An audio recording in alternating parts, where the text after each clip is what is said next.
have been not in the same band, but we have shared the stage a few times, being in sort of the same set, certainly and played together.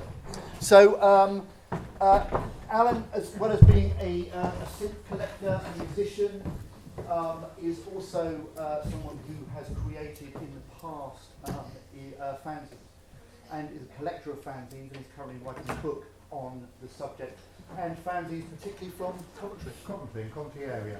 Yeah, okay, so this is not just, you didn't just pick it out of a hat, Alan comes from Coventry, so that's the reason why. Okay. So, that's where I'm from, central Coventry, all the way here. Without further ado, I shall let Alan get on and talk to you about fanzines. Okay, thank you, Martin. Wonderful introduction. Hello, how are you? Good, good. That's a little bit of interaction. So, right, we'll get going. So, who am I? I think Martin's already kind of introduced me. This is what I'm going to talk about. What will I talk about, and why should you bother paying any attention to what I say and listen to me, and hopefully I'll be able to explain all of that. So, firstly, who am I? You'll notice I'll use Fanzine graphics here. This is very typical of the kind of things I used to do. We'll come on to that. That's me in 1980. There I am. I know what you're saying. He hasn't changed his hairstyle in years.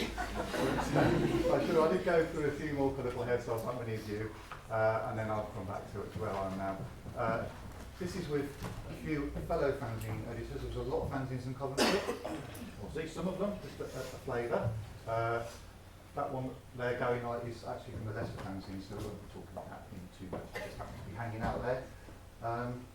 But we'll talk about some of the others as well, so we'll come back to that. So that's me in 1981. I produced, edited, made up a fanzine called Adventures in Realities. It was called Adventures in Reality because I like the name, and it's also my initials as well. And this is just a smattering of them. Did quite a few over the years. It's funny stuff, isn't it? Yeah. What I'm going to talk about? Well, lots of stuff really. Just from all of this. So my experiences. That's why I'm here.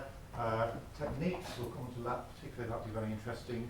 I'll give you a little bit of context in a minute because I think that is quite important to understand the background and some of the constraints and the limitations in the means of production that producing a fanzine at the time. So challenges, different styles, some examples, my perspective, and perhaps my influences as well. So there won't be a lot of words on these slides for you to write down. There'll be lots and lots of images, and I'll just talk. And hopefully you'll remember. Cool. So why should you bother listening to me? Why pay any attention? Well, it's a personal experience, and that's always good. But things art is personal, I strongly believe. Journalism is personal, and particularly fanzines are very personal. It's a bit of a different perspective, historically, and compared to what you're doing now, where you're working on Macs a lot, you're doing lots of online. That wasn't really available at the time, so it's a very different experience. Hopefully, you get some ideas that you can pinch and steal and integrate into stuff you're doing. And I would strongly encourage you to break some rules. So my big message here is you'll be told to do stuff, but you don't necessarily have to listen, because there are other things you can do. Martin won't thank me for saying that probably, but you can actually challenge what you've been told is right or wrong. I certainly did. So we'll get started. This band in the background is a band called the Wild Boys from Coventry. I'll give you a bit of context first and a little bit of history. So what's a fanzine? Hands up for anybody who thinks they know what a fanzine is. Not that many actually. I thought it'd be a lot more than that. Martin would do. I'm sure you probably do a little bit. This, strictly speaking, is a fanzine.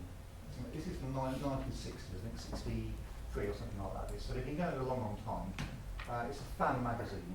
This is about Elvis. You have them about science fiction, film, television shows, obviously actors and musicians. But when this came along, this is when the Sex Pistols played in Coventry. 77, not that far away from this day actually, December the 17th. A lot changed in the world of fanzines and what fanzines were.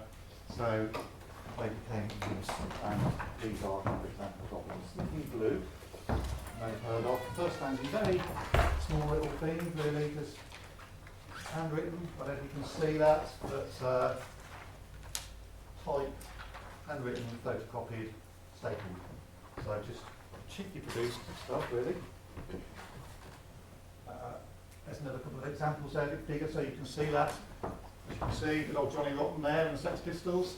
But it's that kind of style. So you've got handwriting, you've got collaging, sticking stuff on, terrible quality photocopying, some rather kind of not very anatomically correct drawings, people there. And here's a few more. Sniffing glue was the first one. You'll often hear that in fanzine industries. I don't think it was the best one. It was just had to be first. Somebody had to be first. It was. Some of these are really good. So Written Torn, that's in Glasgow, I think. That's a great one. Chainsaws are a really good one, actually. So they did some brilliant issues. There's a couple here, the later ones, really nice colour on those. This one here with the chainsaw, the man with the pig head on him. You know, just very nicely produced things. I think that's one of the best ones, actually. Up yours from Cardiff. I'm not going to argue with that sentiment there. Very punk, 48 frills, etc. Another couple of examples here. So in the city, colour, we're used to colour now. Colour was really expensive at the time. Colour photocopies were just starting, so this was very early use of colour in fanzines because it was expensive in the city. Situation 3 there you see lots of humour. Watch out for exploding Easter eggs. They used a stamp on that one, so that would probably be on screen print or even hand stamped. Those kind of things. So the DIY ethic is what it says. You know, it's very, very handy. So that's 1977, 78. So it's fast forward a couple of years. These things take time to permeate out. So about 1979, 80, Coventry. This is my hometown. Where was it at the time? What was it like there? Well, I took this photo. At the time, this was as you came into the train station. You would see City of Skills and Opportunities, and this blasted landscape looks like it had been bombed. Coventry was heavily during the war, but this wasn't. This was just a recession, and a very bad recession. We think of the recent kind of economic downturn. This was pretty bad. You know, things were closing down. This woman here, Margaret Thatcher, was in charge. Scary looking photo, really. There, she was a pretty strong character. But punk actually started in the Labour government. It's easy to imagine it's all about anti-Tories, you know, it's very left-wing kind of thing, but actually no, the Labour government was in power when punk happened, and in some ways Margaret Thatcher was part of this kind of reaction against the terrible economic situation. It was powerless, power would go off randomly, and you'd be on paddles, there'd be no power. Rubbish wouldn't get collected, it would just pile up. Firemen would go on strike, so the army would have to come to put out the fire. You'd have these army trucks coming out. Hard to imagine? That was what it was like at the time. Lots of strife. You know, the forces of law and order against that almost like civil war. You have miners' strike, things like that happening. This is a typical Coventry scene. Other places too. Factories closing down. This would be redeveloped now instantly into desirable housing from $500,000 upwards probably, but then it just stayed closed. And it's pretty grim. This is Coventry, horrible place really at the time. Always raining, it seemed like anyway. 1960s kind of environment because it was so badly damaged during the war. Hands came in, tried stuff out, kind of social experiments like get on us, and we had to put up with this kind of thing. So in that kind of environment, creativity happens, and music happens, and bands formed pretty quickly. Now, most people think Coventry, I know, Star, Two-Tone, etc. So here's the Specials, standing at Coventry Station, doing the kind of the thing they did. I'm sure you're all familiar, they're still going again. But there were other bands playing lots on the local, it was a big local scene. So bands like this, it's an art rock kind of band here, some others as well, old school punk. This lady here, back with her dinosaur costume, was very well known in the local area. You've got arty kind of two pieces, Ollie and Gaza there, and skinhead bands. These are largely non-racist skinheads, but there were some of the other persuasions as well, criminal class, and a nice poster behind them as well, hand-on posters. So no printing of backdrops there, that would be hand-painted probably with felt tip or gloss paint. I don't know what he's doing with his microphone there, but there was festivals and things, so you have these kind of more traditional oi bands and pop-punk bands like this. Links to specials, this guy here, his brother was a specials guitarist in the form band originally. Lots of venues, as you can see, quite basic kind of places really. Note the style here. Punk style we now think of as being spiky haired and straight trousers, but actually there wasn't that much go around. And you have this kind of venues, old ballrooms, things like that. Nightclubs, one called Chester, really rough place. Did cheese discos normally, but bands played there. This place here as well. So you'd have Clash, different things, specialists played there as well. Lots of big bands played there. It's now a library. So quite the opposite. Pubs, lots of back rooms in pubs. This one here, I actually played in this one, Nag's Head. And this one here, posted in this little back room over here. Right over here. U2, played early gigs there, Ed Quinn of Benny May, so lots of quite big bands played, supported by local bands. And in that back room, that's where this photo was taken. We were standing in there, waiting for something to happen, I guess, and to write about it. So, Coventry, 1979, the first fanzine was started by this guy here, a guy called Martin Blow, and he started a fanzine called Alternative Sounds. There was a music paper called Sounds at the time. Don't know if you ever heard of that. Music papers were big. Broadsheets, no one's heard of it. Okay, well, it was a pretty big deal at the time. If you got into sounds, then you were on your way. This is alternative sounds, so it's an alternative to sounds. If you look at the kind of style here, you can see it's building on that punk style. It's got the humour in it. It's got the hand-drawn lettering, so for the typeface. Lettering was quite expensive. We'll come on to that in the bit on techniques, but easy now to change fonts and to get lots of fonts. Not so easy if you haven't got access to that. Mixture of local bands and national bands. Sold quite a few of these actually. Did here. Again, also here, a warning, no swearing in this issue. Mixture again of more national and local acts. This is interesting though, because it shows you how widely they were sold. So the distribution, you've got student unions, but you've also got record shops like Virgin Records. I used to sell my fanzine in HMD. And I didn't need to go to a buyer and to a head office. I used to just rock up to the record shop, HMV, and say, I've got my fanzine here, if you want to sell it as a poster. They would take it over the counter, stick the poster up, sell the tape on the side, and they'd sell it for you, and then usually they'd give you most, if not all of them, in your back. Again, they just do it as like, it's a bit of a favour. And it's not possible to do that now. You have to go and see a manager, go for a distribution network, head office. No one's willing to take this kind of risk. It was much easier then to pick those sort of things. And some of these are poster place, sold posters and badges. Carmen Bell was a clothes shop. That's where the New Romantics movement started out in that shop. So they would sell magazines as well. So it's sold all over the place. Left-wing bookshops are very, very good as well, and quite wide distribution. I used to sell mine in places like Japan and stuff like that, through the post. More copies of alternative sounds. Some of these are on display actually, but so you'll see them in the cabinets, I think. Which where are they? They're just in the studio, so In the you'll studio, see yeah. some of these. So you'll see some of these on there, but quite interesting different kind of formats that you've got here. So you've got like they've got quite glossy actually. Not asking glossy to you, but glossy to us with two colour. Wow, two colour on the front and a glossy card cover there. This one here I like. Again, you can see the cover of it there, but it's like a newspaper format. Cut out punk rocker on the front, impressing yourself. You can see the kind of style there. It's a lot of stuff crammed in there. Again, we'll come on to how you make the most of the space that you have a little bit later. Pop pop those back in there. Good thing about fanzines as well is they were regarded as being music press.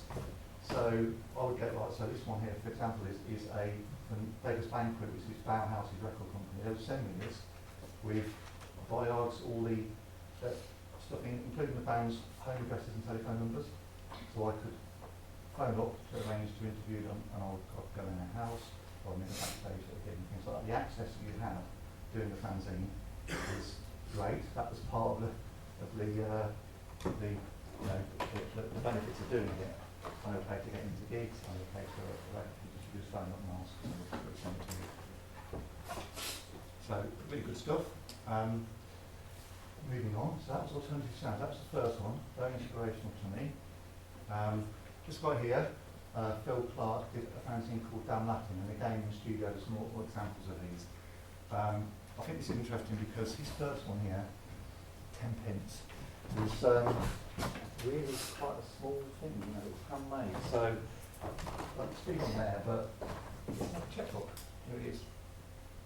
Okay, so handmade, cut out by hand, stapled together. He made every single one of these up. Very cheaply photocopied thing. You can just see little bits of type there. Quite basic thing. Hand stamp, or in this case it was just hand. The stamp was so faint. By the time we got it, it was a thing called a John Ball printing kit where you could make up these little stamps using little rubber letters that you could put in, and then it would stamp it. But it was very faint, so it didn't even show. So I had to go over it and felt it. The shops were sold it. Put it in there now. Here's some more examples. You played around with the formats a little bit. A4 size, went down to A5 size. Lots of hand-drawn images, kind of war images here. But I think the interesting thing about some of these is printing quality. You see, it's not very even, it's faint. And that's because, in order to get stuff printed cheaply, you have to go to quite cheap printers who weren't terribly good. Or there would be people that worked there, so a lot of the bands had to put big working printers. And what they would do is they would sneakily, stay a bit later and do stuff. But they would be using cheap paper stock. They would be using ink on the machine, so they would use it till it ran out, so it would faint. They didn't get it quickly, so they didn't have time to worry too much about whether it was good enough to keep or not out the door. And then they get paid a few quid for doing that, but it'd be a lot cheaper than going through the proper channels. And there's a lot of that kind of way of doing stuff. You used whatever you had to. This is kind of the means of production of these things was whatever you could find, whatever you could do. I love this one. Big cassette. Cassettes were big at the time. They're coming back a little bit now actually. I'll see people are producing cassettes. So again, A5, there it is. Photocopy. Quite nice. Like the fact, I'm a big fan of not putting on covers what's inside. That's something I did quite a lot of actually, as you'll see. 5 shillings, and ultimately 25pence, that was obviously not at the time. But again, quite handmade sort of thing. Not all fanzines were music fanzines. So this is one called Dead Yampy, which was about Coventry music culture. Drinking culture. We'll skip through 3 more examples. Better Bakers was a place that printed them, so if you couldn't get the British stuff, you went to this place in London, which was a badge shop. They would print it for you, but they would take the lion's share of the print run, and they would have exclusive distribution. And they'd give it back to you. So I never use these because they're all the same. They also have this advert on the back. They're always stapled down one side. You couldn't have different kind of sizes and formats. Here's a few more Coventry ones. This one here, Conceptual Jewellery, is tiny. Let me see if I can find it. Okay. I know my favourites. It's a single sheet of A4, photocopied, and it's about jewellers. This is a kind of spooky one about Conceptual Jewellers. Folded up like that, and sold for, I think it was a couple of pence. They sold it for. I don't know who did this. Anonymous fanzines were quite common. This one here, Great Masterpieces. I have my suspicions as to who did it. It's full of rants, but actually there was no contact address, There's no editorial details at all, it just appears. Some like Future Days there, a bit more glossy, not particularly local, so some feedback we've got that. This one here again, I don't know who produced this, but it had quite a lot of issues. But I think quite a nice style that, I think, with the way it's being done. Stringent measures, again, this was done by a guy that worked in the local estate agents, I knew. He photocopied these up on the office photocopier, working length. That's how he produced them. Get the cost down, which meant he could sell them for a lot less and produce better quality than you could do if you had to pay for them. This James Dean cover, I like this. Issue was quite a political left-wingy thing, had a lot of political articles in it. Hallelujah there, head banging special, was a bit later, that came up sort of late 80s.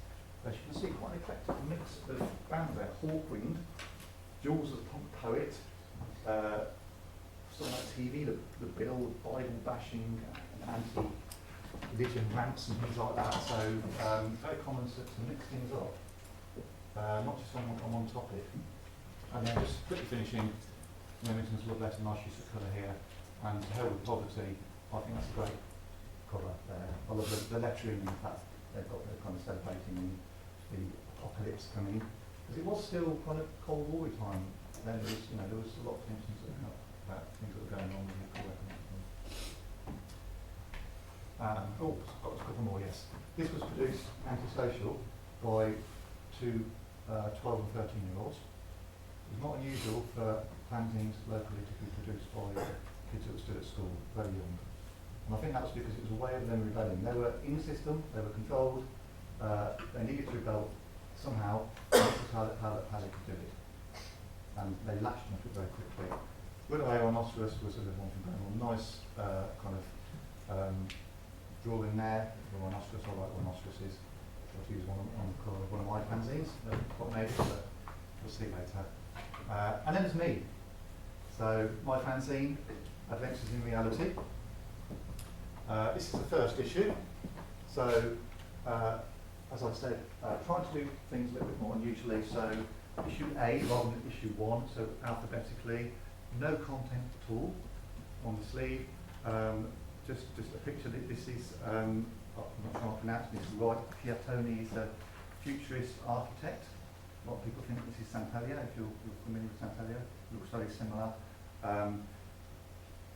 Obviously very ahead of their time because they were designing towerbox before towerbox existed. And again, a bit of shock value. John Hartfield, collage here, that I've pinched and used. John Hartfield, I was a big fan of as well. He's the way he collage stuff around. But again, it's available. Nobody knows what was in it. Continued that, so experimented a little bit with different styles. So this one here was a straightforward collage. The base pair of specials came up from tour.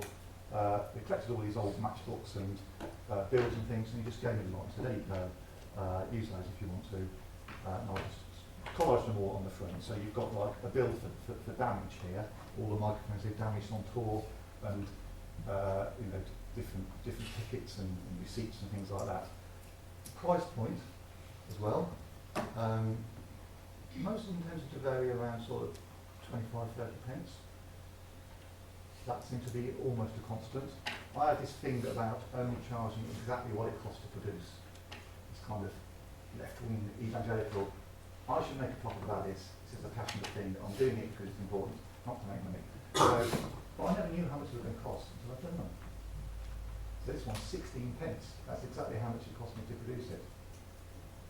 How stupid was I? Because of course, until I sold them all, I never make my money back. So I was always running at a bit of a loss. But at the time it seemed important, so I had to do supplement them in other ways. Unemployment benefit was a great thing for management and bands. At the time it sort of just was so many because you could go and sign on and they wouldn't be asked you to look for a job, just give you money, because there wasn't a job. So you could do all this kind of stuff. As you see, there you see this kind of style here of just you making up backgrounds, quite late intensive, but hand drawn, everything's hand drawn on these, and then using those. But again, no content on the front, so nothing really to say what was in there. Posters, likewise. So this is an early one. As you can see, some of the places decided not to stock it. Were. So I'll put maybe, but obviously not. Then moved on to doing just pieces of artwork, collaged artwork.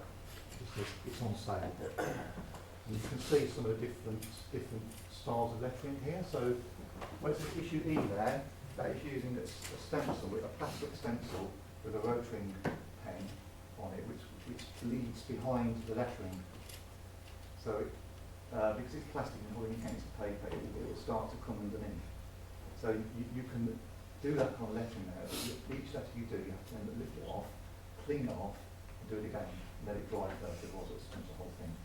So it takes forever to do it. And letter set, again, we'll come on to letter set, but you always run out of letters, so you tend to do a bit of a mishmash. That's a good example of that. Some words on this slide. I was saying there was no words, there are some words on this slide. This one here is just an example of it. I do have a copy in here. So they get very fragile actually, these things, after a while. So I've got them all into folders. So it's gone all yellow now, the sellotape, they do that over time. But it's just got a piece of artwork on the front. Again, no indicating what's inside. You can see through the back, maybe, but it's sealed. So until you bought it, you can't open it, so you know what's inside it.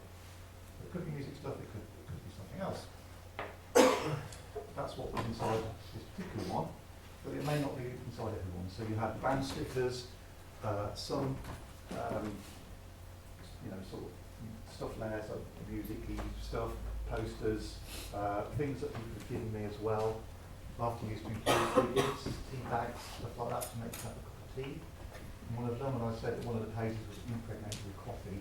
So if you wanted coffee, you could just tear the page out, put it in your cup, pour hot water on, you have a nice cup of coffee. Of course, you wouldn't, it's just more than things going down a solid piece of paper in the bottom of your coffee cup. This one here, this is interesting actually in terms of why it was done like this. I wanted to do an issue using a piece of body art, so it was someone painted a naked female figure painted next to a door, and we'll show you that in a bit. Because I was using left-wing print shop at the time, they were very cheap to use, but they had certain things that they didn't want to print and produce, and they were very strict about things like that. So they said, no, sexist. No, you can't show that kind of thing. We're not going to print it at all. Refuse to print the cover. So I took the cover, got it printed commercially somewhere else, and they printed the rest of it. But then the shops, like record shops and then bookshops that sold it in, also wouldn't have sold it because they would have said, no, it's nudity, you can't sell that kind of thing in our shop.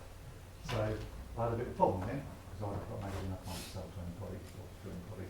So okay, plain brown wrapper. The very same plain wrapper also in a plain brown wrapper. So I went to a packaging supplier, bought a big box of brown paper bags, and went and made a screen, and then screen printed this onto the brown paper bags. Now, are you doing screen printing at the moment? Anybody? No? Someone put their hand up, please. Yeah, a few, okay. So you have a vacuum table to hold the paper down, stop it sticking to the screen. If it's got two surfaces on it, like a paper bag, the back will stick, but the front won't. So the front will stick to the screen. So I couldn't use a vacuum table, so I had to print it and then peel them all off, one by one, very carefully. And there's a failure rate of about 1 in 2. So every other one would be okay, and then would be smushed. And then this is twisted printing on there, so I'd have to overprint it again, and the same thing. And this took a long time to do. There's no easy way to do it. I think body printing paper bags like that would still be difficult now. I put it in there, sealed it up, so it sold very well because it looked unusual, but you've got no idea what was inside it at all. You couldn't even see through it. Nothing. You just bought it because you bought it. You bought it because you wanted to buy it. Sold quite well. So that's the piece of artwork. As you see, again, I'm going to put the name on the front. In that particular case, that would be the front cover, but it wouldn't say it. So inside the bag it went. And that was the rest. That was an example of the rest of the content of it. So we have it here. Again, super fragile. So there it is. Paperback, printed. I think this is why the only copy I've got left now. This it's rare, worth a fortune. What I will say, keeping on the time, is that this Save the Drill Hall, so often you do things with local campaigns. This is done on a Gestetner duplicator machine. Does everybody know what that is? Right, they were old at the time. It's basically a hand-cranked printing press. So these plates would be made out of paper, photographic paper. You put them onto a reel, and the ink would somehow come through this kind of spongy reel that you had, and it would press it against another reel, and the paper would go through, and you'd do this, and it would go out. And this was sitting in the corner of a lettering print shop, and I was thought, I'll give it a go and use it. So I used some ordinary printing ink, and we made this plate for that, and because they're paper, they fall apart after a while, so they're not durable. After a few hundred, they get a bit soggy and they start to go. So the later ones get a bit on the bottom side. Still use them anyway. You have to, really. So this was a campaign to save a local venue, which didn't work. They did demolish it, but hey ho, there you go. Some more examples here. This one here is from the Vietnam War picture of the burning Buddha. So this was a protest against the Vietnam War at the time. Buddhist monks frequently set fire to themselves, pour petrol over it, so I use that. But the lettering was very small in between, and again, free gift. So this is a badge by a band called Iris in Gaza, who I think a very good band, local band. And that's one of the pages on the inside, which you can see. This kind of technique here, again, I'm skipping ahead a little bit, but to get reverse lettering, rather than just saying, I'll just reverse it out, the way we used to do now, not the way we used to do without the computer at all. So these are actually bits of photographic paper just exposed to make them black, and then scratched off to the white paper underneath to get this white lettering coming through. So it's like, if you need to do stuff, you find ways to do it. And this is like physically crafting lettering. So it's not even a font, it's just whatever it is, you look better. Again, another couple of examples from inside. So you can see the kind of bands, kind of clunky kind of bands, using kind of cartoons, things like that. Quite scribbly kind of style is. Stuff going all over the place. So you read it that way, you read it this way, you read it the other way. There's no kind of right way of reading or writing this. I suppose I hit it actually. This works. Yes, it does. It's another issue. Again, nothing on the sleeve. This particular one here, the sleeve was a fold-out sleeve. So I'm going to show you one. Yeah. I'll do it. I'll take that as a yes. I'll have to assume that you're agreeing with me. You have to say no. So, can come in a plastic bag. They're sealed up. This one here, we'll be able to get it out. I'll have trouble getting this one out. So, but it folds out like that. So we've got a picture. So it folds out, and inside there's like an essay, which is about urban life in Coventry. So you've got pictures of the old concrete in Coventry inside it. So it's not even about music, it's a social commentary thing really. And then you've got other things inside. So the magazine inside was loose leaf and stapled, and there'll be other bits included in that would all fall out. Of course, things always cut out in my magazine. It doesn't matter. This one here is again trying to use the means of production that I had at the time in an unusual way. Compilation issues, where two fanzines would join together, join forces, and do joint issues. That was the thing at the time. rather than it being rivals actually working together. This particular one here was a folder with two small A5 size manuals in it. I've got any examples. So normally would be like that, and it would go inside a folder. So that would type stop in there. The folder itself was held together with like a staple that would make the two pockets. And then we've got the other fanzine, Dan Lapton, that was their final issue. Again, same size, started. So two complete separate fanzines, but done as a compilation issue. And again, this one here, so I quite like, at that time, in terms of distribution, Rough Trade Records were distributing some of these things. So they were sending them over to their San Francisco store, Tower Records. It's gone now, but it was quite a big American chain at the time. They would also sell these in America. And again, I would be doing this almost on a personal basis with them. So you talk to somebody in Tower Records in London, yeah, we'll take someone else send it across. Whether you got any money back from it, it doesn't matter because it's a bit of a long chain. So often, you know, it was a long time before you saw anything back, if ever. Poster I've included there as well because I thought it's quite a nice example of just taking something and kind of vandalising it. That's Marilyn Monroe there, turning into a kind of weird cat. Advertising issue, in a special folder, but again, no indication of the content. You bought it because it was really good. We'll do that anyway. Finally, I bowed to pressure and started including stuff on the quote because it was a way of getting more of them around. Whoops. Go back to that one. I liked old dolls because I thought they were a bit weird and spooky.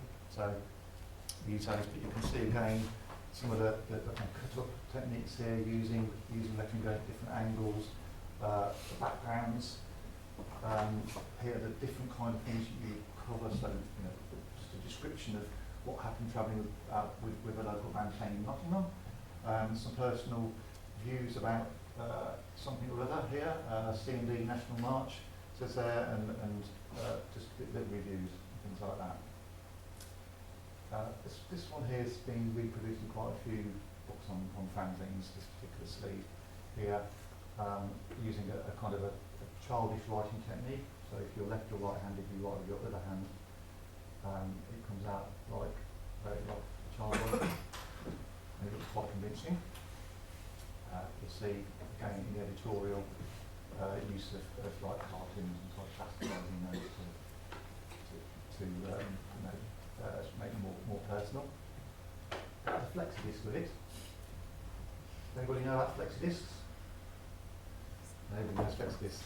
Well, a lot of the popular magazines at the time, or commercial ones, used to include flexi-discs of bands, and they were quite cheap ways of doing. I'm not going to be able to find it now, but oh, they are going backwards. Go back. So this will be on the sleeve, the flex disc, and the sleeve inside would be a centre page pull out. You have to cut this out and stick it all together yourself to make the sleeve. And the pictures from the last year at my end after.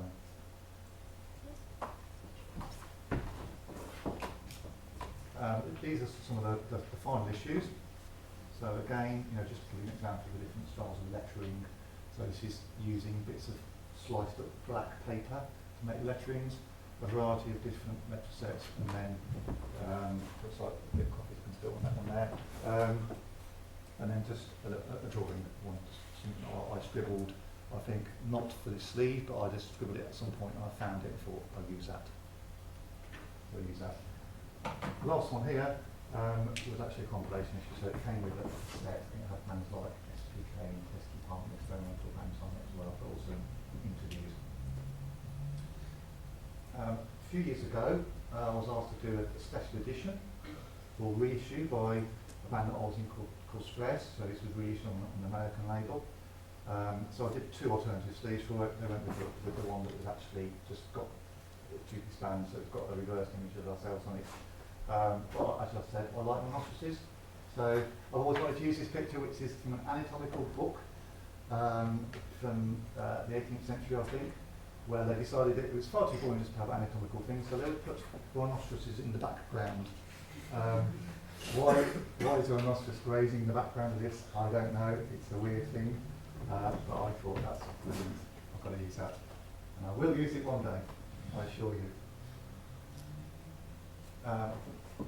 Also, I was quite prolific at doing other fanzines as well. So these ones here are actually anonymous spoof fanzines. Yeah, keep an eye on the time. We get onto techniques and also other more kind of slightly political ones. So this one here was an anti-government one, not the Job Hunter. This was a government magazine called The Job Hunter. This was not The Job Hunter. Techniques. We've got to get onto this because it's important. So how do we produce fanzines in the 1980s with all the constraints? We've got a little bit of this already. We've got a bit more letter set. I used to buy this from W.H. Smith, they used to sell lots of it. No letter set, but it's like basically a film lettering which you rub down with a pencil or something hard onto lettering. You try and line them up. So the kerning is variable, shall we say at best, and often they're a little bit wobbly. You always run out of vowels, making up vowels out of V's and upside down V's for A's, and knocking the ends off the Q's for O's and things like that. You have to, and you always end up with like this, with lots of sheets of Cyrillic letters and Z's and things like that you never used. It was a bit of a pain really to do that. So if you're doing a heading, you're doing it manually. This is very similar to the typewriter that I use. I bought it from second-hand shop at the time. You pounded things out on this. If you made a mistake, then you have to do it again. So editing, not really. You edited when you were scribbling things on paper, and then you type them out right at the very end. Totally opposite to what you're doing now, which is the way where you might start with text and then you start to design around that. Different techniques. You can fit text around pictures, so wrapping around pictures in different shapes. Again, not very easy to do then, so you do it like that. It takes ages because how I would do it is I would have a picture, I would put it on a piece of paper, draw a pencil line around it, and then I would take up that paper, put it into the typewriter, and then I would type in and then kind of space across until I got to the right point. And you'd have to hope that it looked okay, it all fitted, and it wasn't too long or too short. So there was a lot of experimentation around that. You kind of got used to it really, but it did take ages to do. Reversed text looks great, easy to do now, not so easy to do then.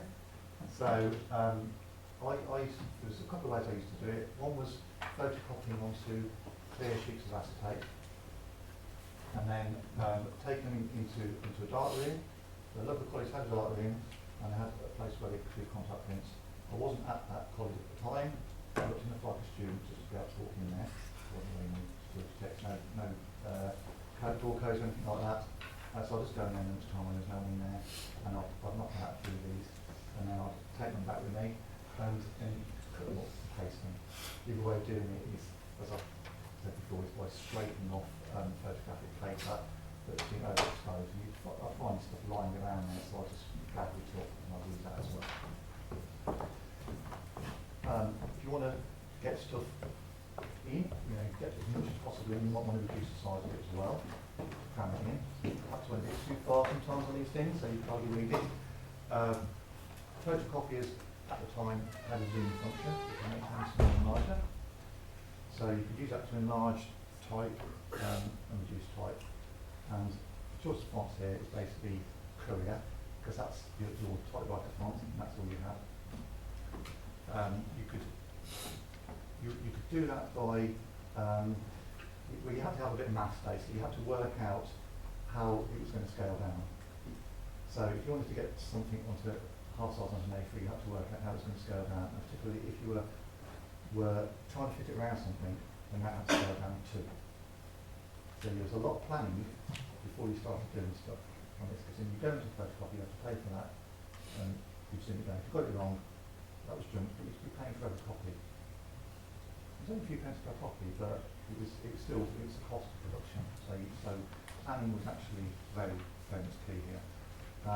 Key way to do it is to handwrite like this. So using the ruler, keep it nice and straight.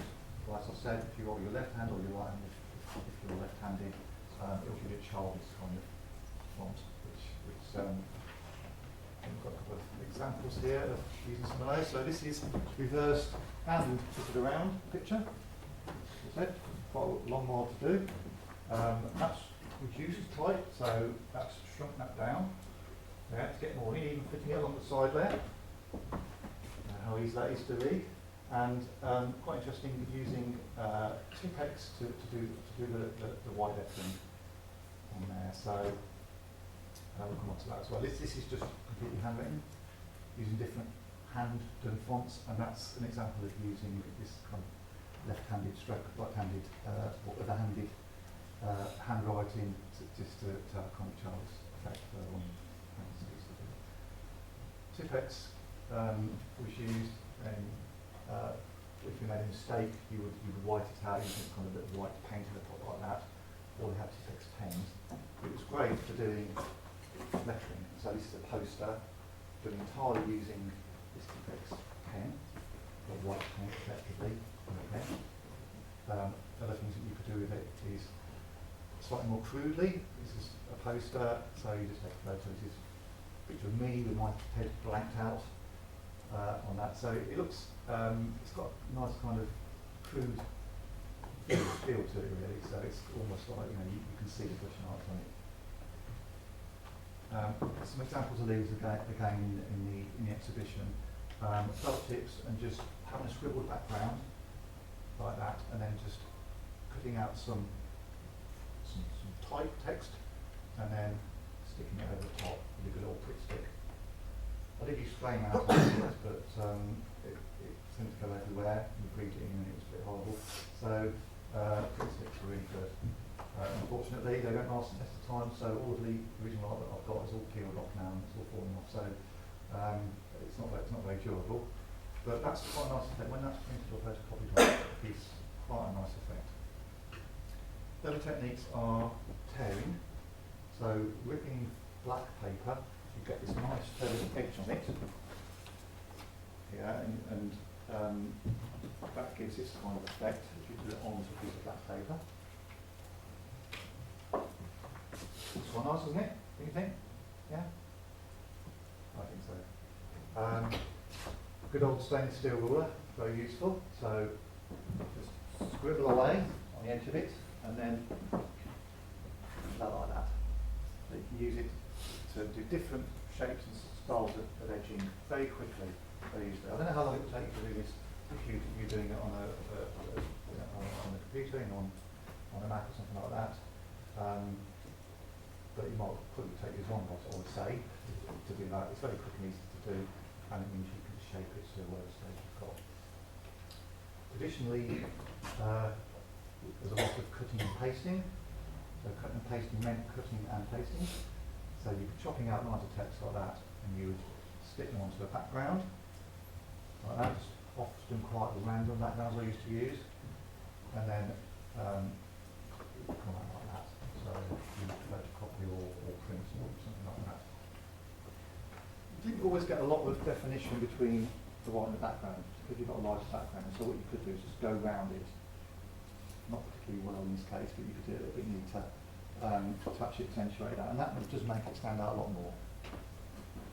So again, simple techniques, but we're using the means of production that we had at the time, which was photocopiers, copy pens, and you can mix it up, so you can have like things that aren't torn on a torn background, etc., etc. You end up with a lot of, when you're slicing stuff out, you end up with a lot of strips of paper, black and white paper, that you can use to slice things out. You can use those around, so you just glue them down like this, and then you stick them on top of it, and you can use that as a background and heading. They use that quite a bit. So found stuff and using what's around and just letting it inspire you. So this is a byproduct of doing something else, actually then becomes inspiration in its own sense. And I firmly believe that getting physical with the medium, enables you to do that because if you're doing it electronically, you probably wouldn't see that because it's not lying on the floor, it's gone. This is another technique of you just tearing up bits of paper. Again, I think the originals of these are in the exhibition. You can stick them on top and you get something like that. This is a stencil kind of font that we use quite a bit at the time. A couple of examples of that from back in the day. Where that was. So you've got like this kind of torn thing here, and then here you've got, this is using rulers and just kind of feathering the edges of it like that. And I think we talked earlier on about using a stencil and allowing it to bleed underneath the plastic stencil in order to get that kind of effect. Let's go back in. So this is another example. This is quite interesting actually, using the photocopies to degenerate images. So it's photocopying a photocopy, just keep on photocopying it until it goes from what's at the top there to this blobby thing there. It's quite a random way of doing it. Again, easy to do now, but a bit harder to do then. And again, just using a random background and sticking stuff on it, going around it with bits of felt to make it stand out. Bits of letter set there that we're using. This is putting your more traditional punk style fanzine thing where you just have a whole mess of stuff that you've got, you try and sneak a little bit of nudity in there just to get past the censors, and then kind of chopping the text off and sticking it on the top. Makes it a little bit hard to read, possibly, but it's got quite an impact. Again, another example from one of my later editions of just going around with just to try and get a little bit of an extra flavour, really. There's quite an international scene there. So a jagged version here, and this one here is quite interesting because it's completely handwritten, so it's wrapping around the text, and but the whole thing's handwritten. So it's quite neat. But actually, if you got here, you realised you were running out of space. How upset would you be? Quite a lot, I should think. So, in order to do this, the whole lot would have been written out in pencil first, and then edited to make sure it fitted before it was gone over and actually inked properly. If you wouldn't want to get down here, realise you made a spelling mistake or you run out of space. No editing here, and you edit as you do it. Right, so that's a few examples. I mean, there's loads more, of course. There's over 40 fanzines going in Coventry at the time, and these are just a few pages from some fanzines. I've got some examples here. You can come look at afterwards. They are quite fragile, so I'm not going to pass them around. I hope you can understand that. But how is it relevant today? Might be interesting, but is it relevant to you, to what you're doing today? Well, it's kind of 3 points really. Firstly, you can push the boundaries without using technology. So you probably rely quite a lot on technology for design. I'm guessing. I might be wrong, but pushing the boundaries by physically interacting with mediums is actually quite good. Because as I said earlier about the waste strips on the floor, it just gives you ideas about what you can do you might not otherwise do. So I'm not saying do it entirely one way or another, but experiment. Nothing's perfect. That's correct. So you'll learn about techniques and about the preferred techniques of doing stuff and what's right and what's wrong. Nothing's right and wrong as far as I'm concerned. If it looks good, it looks good. That's into it. So whatever technique you use to get somewhere, that's fine. It's the end result that matters, really, not whether anybody else approves it or not. If you're the one that really should approve it. And if people like it, that's good. They like it. Don't worry too much about that. And just breaking the mould really. So if you try and break the mould, you do things differently, then good things can happen. So things like sticking things in paper bags and not putting anything on the cover is challenging perceptions about what a magazine, a music magazine should be. Should it be in a certain format with lists of bands on the country? Should it be even about bands at all? Or should it mix and match stuff? Should it stick to that or not? Things can get very polarised, but actually mixing things up gives you a good outlook on things, I think, because it shows that you can have a fresh attitude to things, you can be very open. Right, okay, that's me. Then, so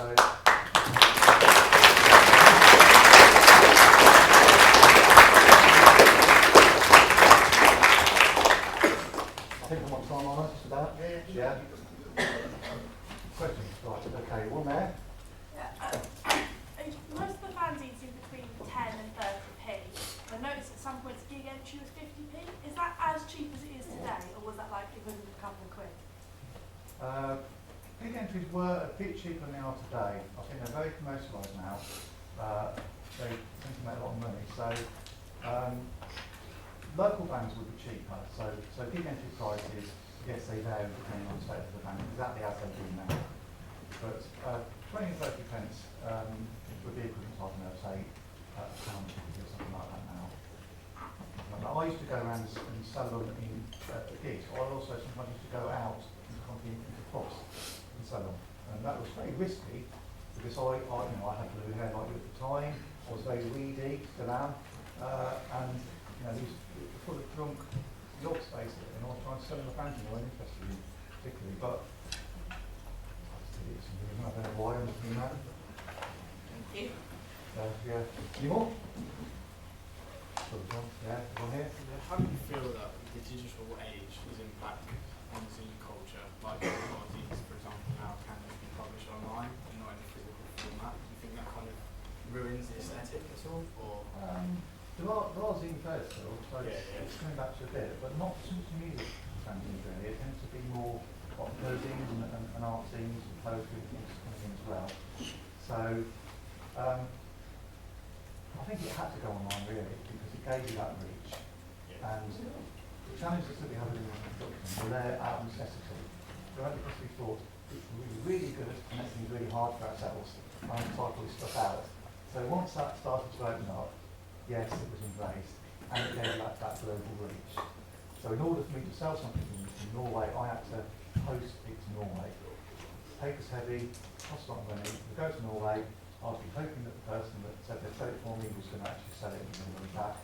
Didn't always happen. So a lot of money went on those kind of things. It was a good distribution networks, but they're all done by code, so it was a much longer kind of string of connections that you had to have. And now it's a lot easier. And obviously doing slide decks like this, I would have had to have taken slides or use overhead projectors to do this, which now I can do it like this, so I will do it. Anybody else? Well, I know I could ask You, you sir? any time, Yeah. but what's the?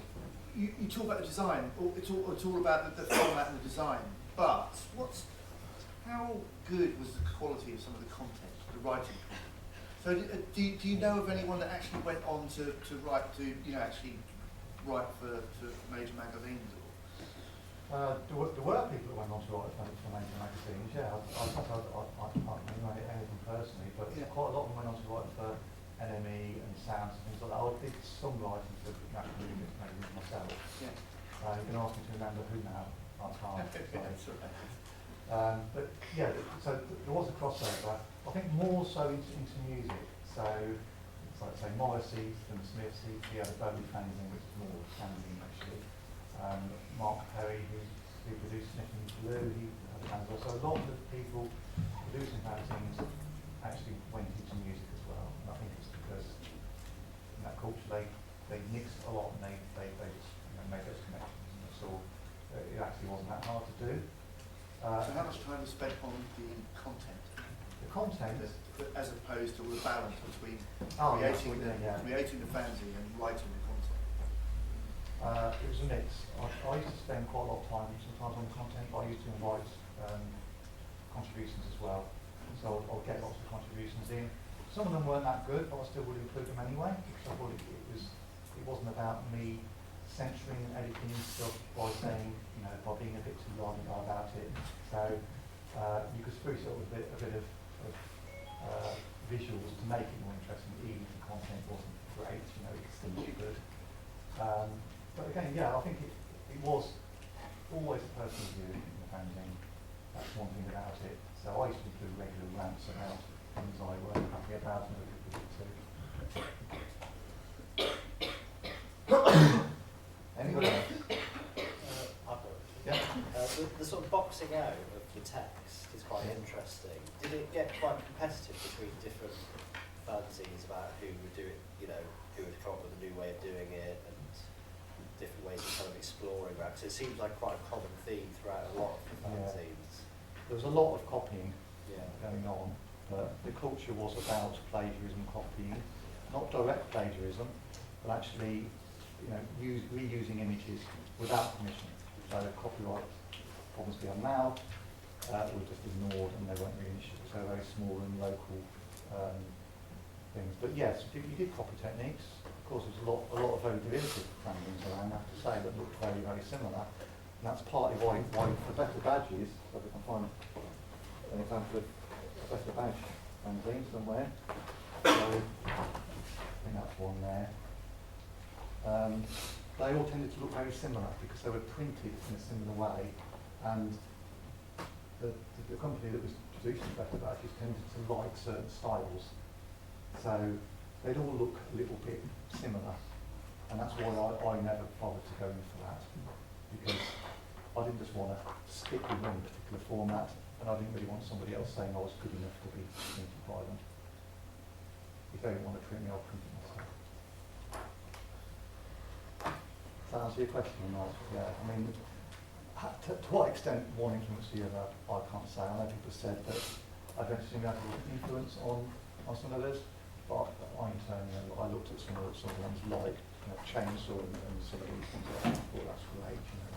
How can I do something that incorporates these kind of things? So collage was very, very popular at the time. So also John Hartfield was an influence on me, but that collage style and lesson note lettering was very, very common to use that kind of cutout and some notes. So that was really taken from Sex Pistols to Henry Reid. Any more? Nothing up there at the moment, very quiet in that corner. There's one. Okay. What do you think about the nostalgia towards today's era? Just wondering what you think of the nostalgia towards constant today's era and like InDesign to Cult nostalgia, yeah. It's 40 years of font, isn't it? I think they're saying. You get very misty-eyed about these things. They are, wasn't great, but it was quite hard at the same time. I don't know, I have mixed feelings about kind of people trying to teach people how to do DIY. I think what they get about DIY. It's what it is. So and workshops that charge a lot of money to show people how to do things. I think they should experiment themselves. So I have mixed views, but again, I'm doing this. So am I hypocrite? Because I'm also, passing on my knowledge of golden nuggets of wisdom that you should be hanging on. And I think not necessarily. It's about showing. So I think nostalgia, no, but learning from that experience, yes, and also reusing it as well. So it was of its time. But the fun thing was of its time. It was very cliquey at the time. So most of the value of the font wasn't really that in what you will see on television, where you'd only be was 4 font bands. Sex Pistols, Clash, the band, and they just choose a name, really, and that's it. But actually there was a lot more that came out of that, and it was at quite a local level. So I think its enjoyability is not the big headliners, but it's the way that it enabled Howard, people like myself, to think that it didn't really matter if the quality printing was a bit rubbish. It didn't really matter that I did this, that and the other. You could just try it, and there was an audience there for it as well. And I would encourage you to experiment yourself, because new things don't come by getting on the bandwagon. Doing something everybody else is doing is not going to make you stand out.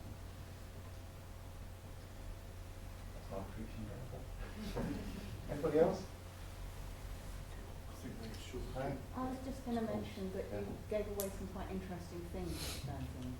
I believe that you gave a toffee away once and a tea bag. Yeah, the tea bag I mentioned, but the toffee was a bit of a silly idea really because it melted and stuck inside. It was in the one with the paper bag, so it looked a bit like a toffee bag, so I put toffee in it. But they got stacked up and it was in the sun, so it melted and squashed and stuck to the inside, so there was this kind of melted toffee inside it. But some people like melted toffee. Right, thanks very much. Thank you very much Okay. again. Cheers.